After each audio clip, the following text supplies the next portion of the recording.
Sino pinapagalitan ni nanay? Sino pinapagalitan mo? Pusa. Ha? Sino pinapagalitan mo? Yung mga pusa, tinan mo. Bakit? Kasi kaanak lang. Ikaw kaanak mo lamang. Hala ka na naman. Tapos, uuwi ka dito, buntis ka na naman. Sige, tumingin ka sa akin. Oh, napikit po. Ikaw, Cordapia. Ha? Wala kang kadala-dala. Kaanak mo lang, gumagala ka na naman.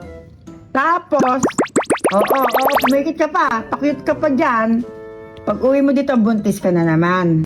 Kaya naman to, wala kang kapaguran. Malaki mo yung mga anak mo at alagaan mo. Inhit ka ba? Ha? Inhit ka ba? Pumunta ka doon sa rally bukas. Di kayo humingi doon ng gatas. Ay, di may mandaming anak. Puro de.